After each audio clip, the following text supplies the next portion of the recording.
한 사람이 주님께 나와서 간청을 했습니다. 선생님, 내 형제에게 말해서 유산을 좀 나와 나누게 해 주십시오. 그렇게 부탁을 했습니다. 주님께서 그의 요청을 거절하셨습니다.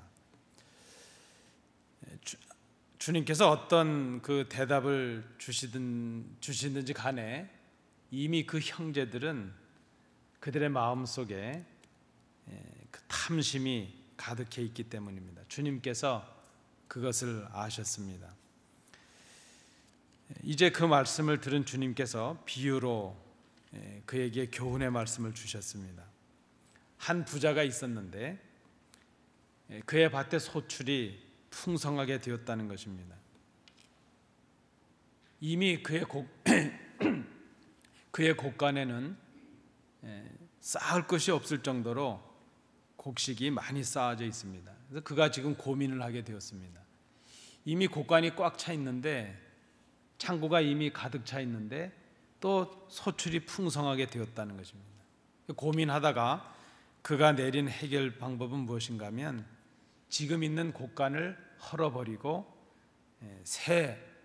그 창고를 새로 지어서 그 많은 소출을 다 거기다 쌓아놔야 되겠다, 그렇게 생각을 했다는 것입니다. 그가 그렇게 계획을 세운 이유가 무엇인가 하면 그것을 가지고 평안히 쉬고 먹고 마시고 즐거워하기 위함이라 하는 것입니다.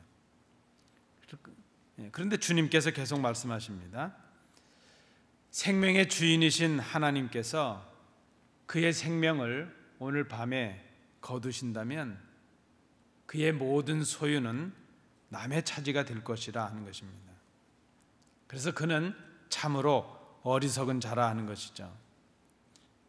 그가 자신을 위해서 재물을 쌓았지만 하나님께 대해서는 부여하지 못한 사람이었다, 그렇게 말씀을 하셨습니다. 유산을 나누는 문제로 형제가 다투고 탐심을 벌이고 있는 그가 바로 어리석은 부자와 같다, 그렇게 말씀하신 것으로 보여집니다. 오늘 우리가 다 읽진 않았지만 그 내용이 우리가 오늘 살피실 이 내용입니다. 13절부터 21절까지 이어지는 내용이 바로 그 내용이었습니다.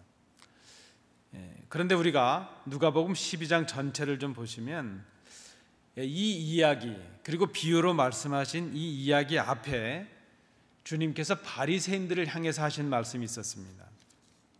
바리새인들의 누룩을 조심하라는 것이죠. 바리새인들의 누룩이라는 것은 그들의 위선적인 거짓된 교훈을 말하는 것입니다. 그 바리새인들의 거짓 교훈에 대해서 경고하셨습니다.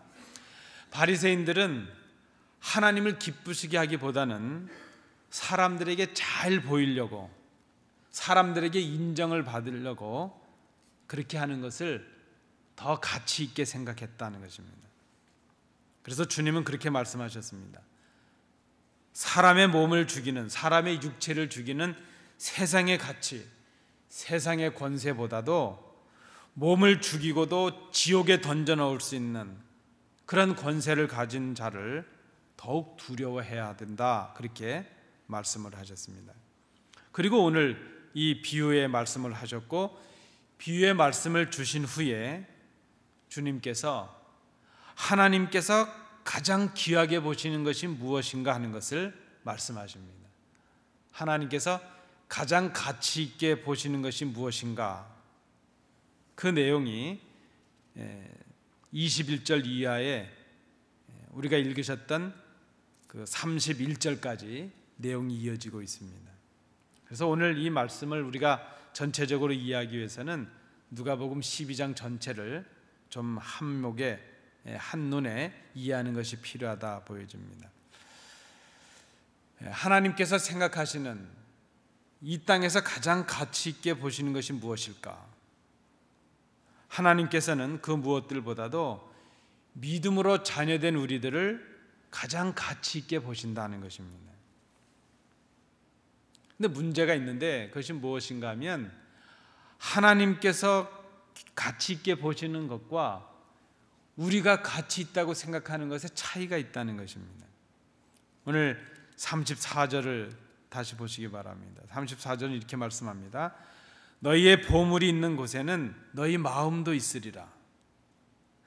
사람이 가치 있게 생각하는 것, 사람이 가장 귀중하다고 생각하고 있는 것이 무엇인지 그것을 알게 되면 그의 마음이 지금 어디에 있는가 하는 것을 알 수 있다는 그런 의미의 말씀입니다.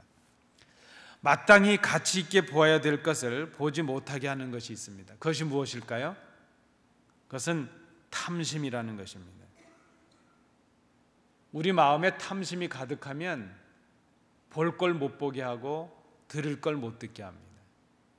해야 될 일을 못하게 합니다. 탐심은 모든 것을 내 중심적으로 소유하려고 하는 마음입니다. 우리가 물질이건 뭐건 갖는다는 게 잘못된 것이 아닙니다. 그것을 갖는데 어떤 마음으로, 어떤 동기로, 어떤 목적으로 갖느냐 하는 것이 중요합니다. 탐심은 자기 중심으로 가지려고 하는 욕심의 마음입니다. 그래서 탐심은 이미 충분한데도, 이미 가졌는데도 더 가지려는 욕심입니다. 자신을 위해서 그랬다는 것입니다. 이 탐심은 끝이 없습니다. 충분히 가졌지만 자꾸 부족을 느끼게 합니다. 더 필요하다는 욕구의 불만으로 가득 차게 한다는 것입니다. 오늘 주님께서 비유로 말씀하신 어리석은 부자의 모습이 바로 그러합니다. 이 비유의 말씀을 우리가 잘 보시면요, 그 부자에 관해서 묘사를 하고 있는데 두드러진 것은 나라는 표현입니다. 내가, 나의, 나 이런 말이죠. 한번 본문을 보실까요? 내가 곡식 쌓아둘 곳이 없다. 내가 이렇게 하리라. 내 곡간을 헐고 내 모든 곡식과 물건을 내가 내 영혼에게. 모든 중심이 자기 자신입니다. 나, 내 것, 나의 것, 내 생각, 내 계획, 그것이 중요합니다. 하나님의 뜻과 하나님의 기쁘심, 그것은 그의 안중에도 없습니다. 다른 사람을 위해서 배려를 하거나 다른 사람들을 위해서 내가 책임이 있다거나 그런 생각은 전혀 없습니다. 그저 자신만 있어야 되고 자신의 것만 있을 뿐이죠. 철저하게 자기 중심적으로 소유하려고 하고 누리려고 하는 그런 마음, 바로 탐심의 마음입니다. 탐심의 마음이 우리 속에 있게 되면 하나님께서 가치 있게 보시는 것을 볼 수가 없다는 것입니다. 그러면 여러분, 왜 우리가 탐심에 빠지게 될까요? 오늘 본문을 잘 보시면 몇 가지 이유가 있지만 가장 궁극적인 이유는 두려움 때문입니다. 아니, 왜 탐심이 두려움 때문에 올까요? 여러분 한번 잘 생각해 보시기 바랍니다. 어리석은 부자가 꿈이 있는데 그것이 무엇인가 하면 재물을 충분하게 쌓아놓고 걱정 없이 즐기는 것입니다. 평안히 쉬고 먹고 마시고 즐거워하는 것입니다. 사실 이것은 대부분의 사람들이, 어쩌면 우리 모두가 꿈꾸는 것이라 할 수 있습니다.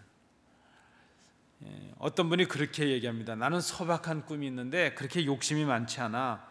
가고 싶은 데 있을 때 그저 가고 싶을 때 가고, 먹고 싶은 것 먹고 싶을 때 먹고, 남들이 타는 거 정도 타고, 남들이 사는 집 정도에 살고, 남들이 자식들에게 주는 것처럼 자식들에게 줄 수 있는 정도, 내 꿈이 참 소박하지, 그렇게 말합니다.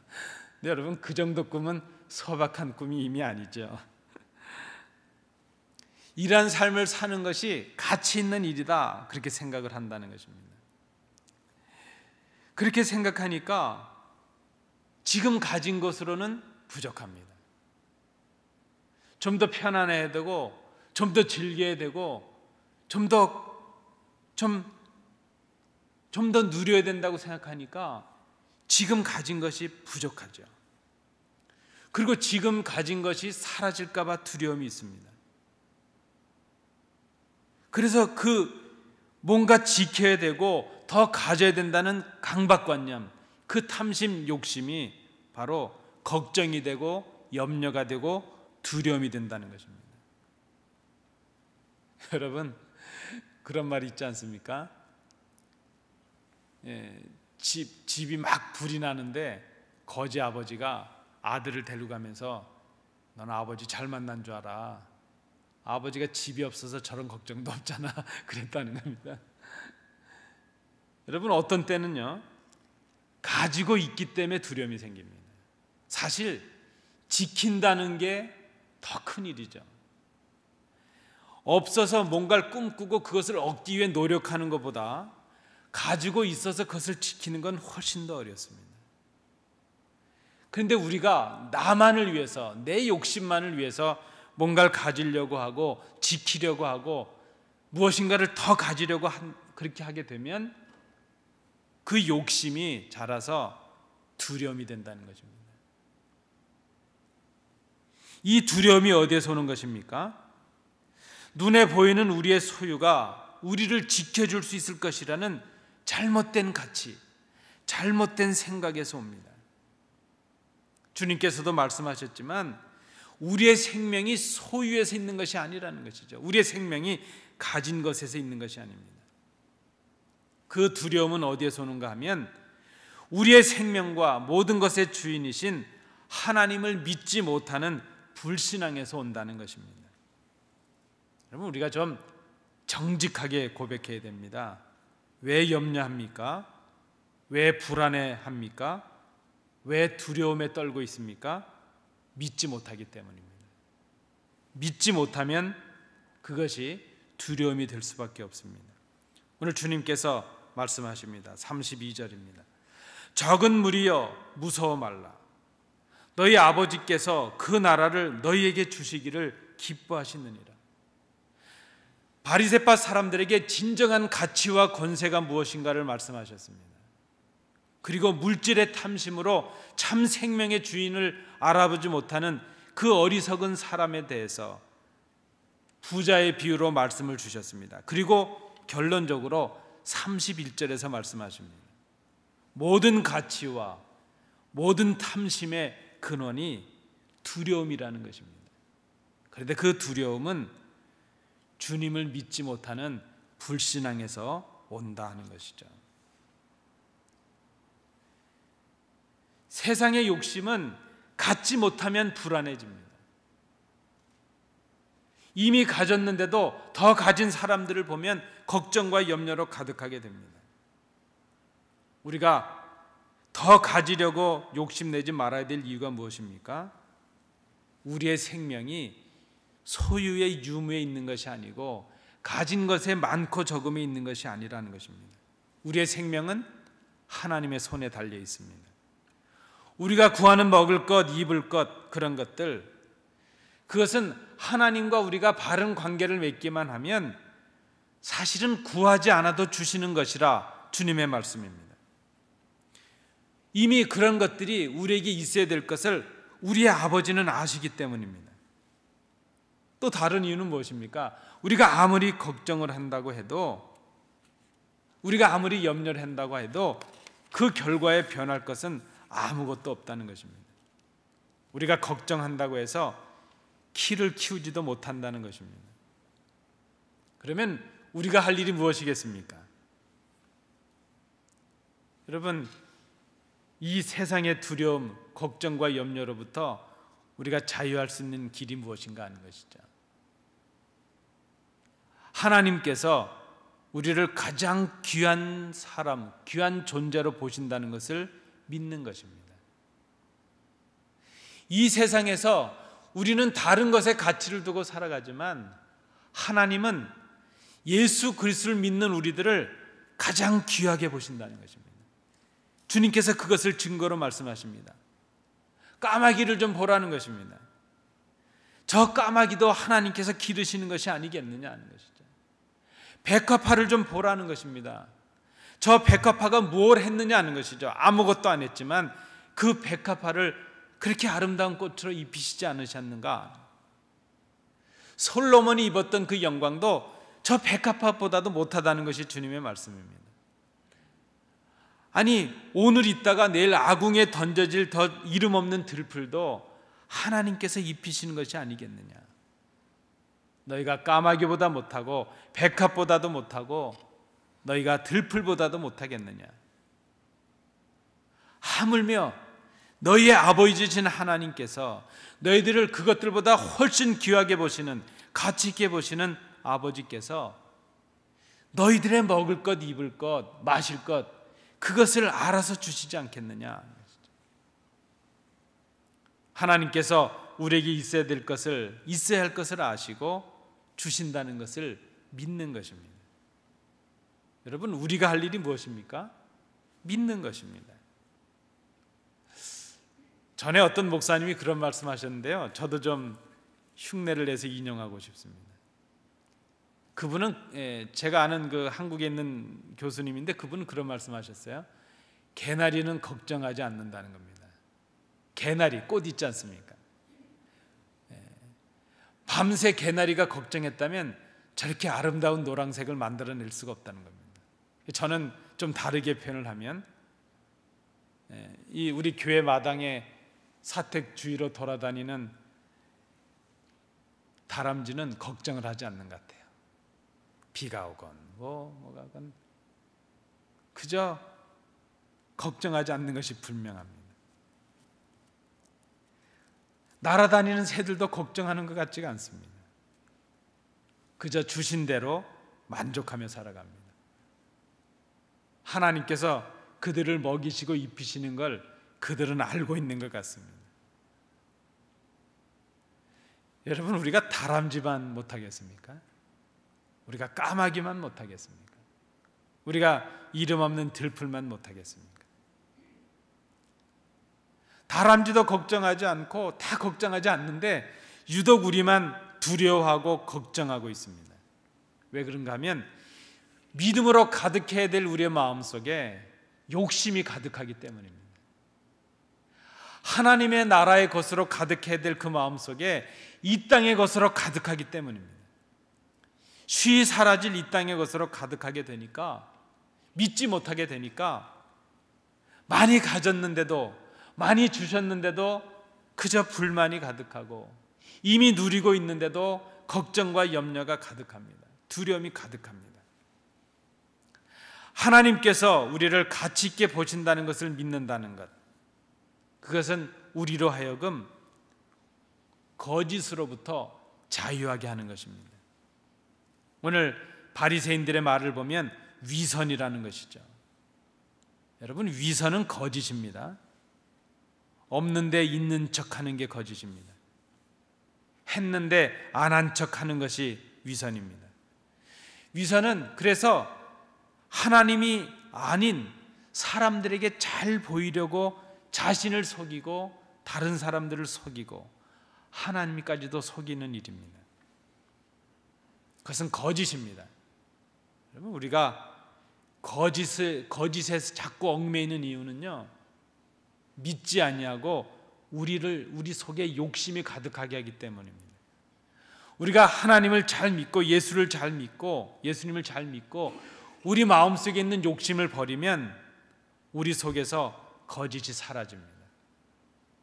거짓은 거짓을 먹어야만 지속이 될 수 있기 때문에 거짓을 버리지 못하면 거짓은 우리를 점점 더 얽어매게 됩니다. 그런데 반대로요, 하나님께 잘 보이려고 하는 것이 믿음입니다. 하나님을 기쁘시게 하려고 하는 것이 믿음입니다. 하나님께서 우리를 귀하게 보신다면 그것으로 만족하는 것입니다. 하나님께서 나를 귀하게 보신다, 하나님께서 나를 가치 있게 보신다는 것을 믿는다면 우리가 거짓에서 자유할 수 있다는 것이죠. 두 번째는 하나님께서 우리를 가치 있게 보신다는 것을 우리가 믿게 된다면 두려움에서 자유할 수 있다는 것입니다. 말씀드린 대로 우리의 탐심과 욕심은 두려움에서 나온다 그랬습니다. 우리의 모든 두려움, 우리의 모든 걱정과 염려는 하나님을 알지 못하는 불신앙에서 옵니다. 하나님의 약속을 믿지 못하는 불신앙에서 옵니다. 여러분, 하나님께서 우리를 지켜주신다는 것을 믿으십니까? 하나님이 나와 함께 하신다는 것을 믿으십니까? 하나님께서 우리를 인도하시고 때에 따라 필요한 것들을 주실 것이라는 것을 믿으십니까? 얼마나 주님이 답답하시면 마태복음 7장에서 그렇게 말씀하시잖아요. 야, 아들이 떡이 먹고 싶다 그러는데 돌을 집어줄 아버지가 있겠느냐? 아들이 생선이 먹고 싶다 그러는데 먹지도 못하는 뱀을 잡아줄 아버지가 있겠느냐? 이 세상에 악한 아버지라도 그러할 텐데 하물며 하늘에 계시는 너희 아버지께서 너희 구하는 자녀들에게 좋은 것을 주시지 않겠느냐? 하나님께서 나에게 주시는 것이 최고의 것이라는 것을 믿을 수 있다면 걱정이 사라집니다. 두려움이 사라집니다. 제가 이 어릴 때 매를 좀 많이 맞고 컸거든요. 또 둘째니까 또 좀 많이 맞을 책임도 있습니다. 근데 어떤 때는요, 많이 이렇게 맞다 보면 그저 빨리 아버님 잘못했습니다. 그리고 매를 좀 면해야 되는데 어떤 때는 하도 맞으면서 저도 화가 나니까 그럴 때가 있습니다. 마음대로 때리시라고. 당신 아들이지 내 아들이야?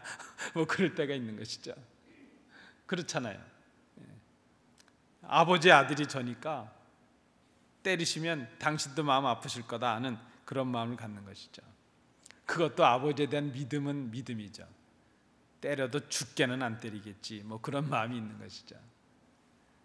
여러분, 하나님께서 우리를 인도하신다면 때로는 고난에 두실 때도 있고 때로는 역경 속에 두실 때도 있습니다. 그러나 하나님께서 나에게 지금 가장 귀한 것을 주신다는 믿음이 우리에게 있어야 됩니다. 하나님께서 나를 지켜주시고 지금 나와 동행하신다는 믿음이 우리에게 있어야 됩니다. 그러면 우리가 두려움에서 자유할 수 있다는 것입니다. 우리가 두려워하는 이유는 믿지 못하기 때문입니다. 세 번째, 하나님께서 우리를 가치 있게 보신다는 것을 믿는다는 것은 우리를 욕심에서 자유하게 할 수 있습니다. 하나님께서 우리와 함께 하시고 우리를 지키시고 우리를 인도하신다는 것을 믿을 수 있다면 그때 우리는 만족함이 있습니다. 우리가 감사가 사라진 사람들인지 모릅니다. 우리는 참 감사를 잘 못하죠. 감사가 없는 이유는 만족함이 없기 때문이죠. 뭔가 받았는데 더 받아야 된다고 생각하기 때문이죠. 우리가 하나님과 올바른 관계를 맺게 되면 하나님께서는 우리에게 필요한 것을 주신다는 것입니다. 그것을 믿으면 많이 가져야 행복할 것이라는 세상의 욕심으로부터, 그 끝없는 욕심으로부터 우리가 자유할 수 있다는 것입니다. 오늘 성경은, 주님은 이렇게 말씀하십니다. 우리에게 좋은 것을 주시는 하나님, 우리를 가장 귀하게 보시는 하나님을 믿는 것이 무엇이냐? 그의 나라와 그의 의를 구하는 것이다 말씀하십니다. 그것은 우리의 삶 속에서 구체적으로 하나님께서 기뻐하실 뜻을 구하고 그 뜻에 순종하는 삶을 말합니다. 그것은 하나님과 올바른 관계를 맺는 것입니다. 하나님과 올바른 관계를 맺어서 하나님을 아버지로 고백하고 한 아버지를 아버지로 고백하는 우리 서로가 형제로 서로를 고백할 수 있는 것입니다. 그것이 바로 그 나라와 그의 의를 구하는 것입니다.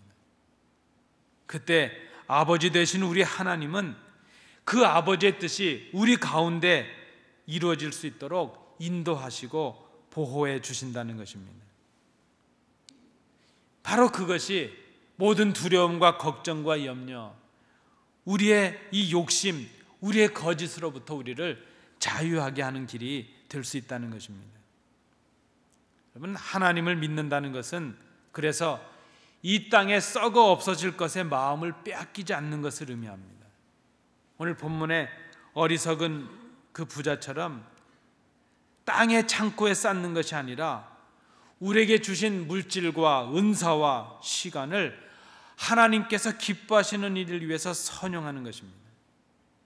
지금 나에게 주신 내 손에 있는 것들이 하나님께서 나에게 맡기신 것들인 것을 알고 그것을 통해서 하나님을 기쁘시게 하고 그것을 통해서 하나님의 일을 하고 그것을 통해서 베풀고 봉사하는 데 선용하는 것을 말합니다. 오늘 말씀에 보니까 재미있는 표현이 있습니다. 바로 그것이 이 땅에 낡아질 가방이 아니라 하늘의 영원한 가방에 쌓는 일이 된다 하는 것입니다. 배낭이라는 말이 쓰였습니다. 33절에 보시면 너희 소유를 팔아 구제하여 낡아지지 아니하는 배낭을 만들라 그랬습니다. 공동 번역에 보니까 돈지갑이라 그랬습니다. 우리는 자꾸 이 땅의 가방에 무엇을 쌓고 그것이 우리를 행복하게 할 것이라 생각을 합니다. 그런데 우리가 돈지갑을 마련한다면, 우리가 배낭을 만든다면 그것은 이 땅이 아니라 하나님의 나라, 하늘의 영원한 가방을 만들고 그곳에 우리의 보물을 쌓는 일이라 하는 것입니다. 우리가 쌓아야 될 그 보물은 믿음으로 하는 일입니다. 믿음으로 하나님을 기쁘시게 하는 일, 믿음으로 베푸는 일, 우리에게 주신 은사와 물질을 선용하는 일, 이런 것들이 바로 하나님의 자녀들로서 하나님의 나라의 백성답게 살아야 될 모습이라는 것입니다. 사랑하는 성도 여러분, 이 땅에 썩어질 것에 너무 마음을 빼앗기지 마십시오. 이 땅에 썩어질 것들에 우리의 마음을 빼앗기게 되면 우리는 걱정과 염려 속에 살아갑니다.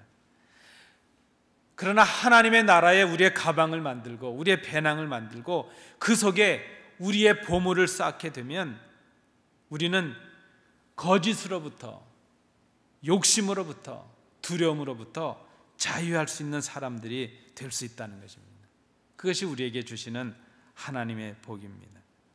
하늘의 보화를 쌓으시는 우리 성도들 되시기 바랍니다. 기도하겠습니다. 이 시간 우리 주신 말씀 생각하시면서 두 가지 기도 제목으로 나눕니다. 하나님, 하늘의 보화를 쌓는 저희들이 되게 하옵소서. 걱정하고 두려워하는 저희들에게 믿음을 더욱더 주옵소서. 이 제목으로 우리 합심해서 기도하시겠습니다.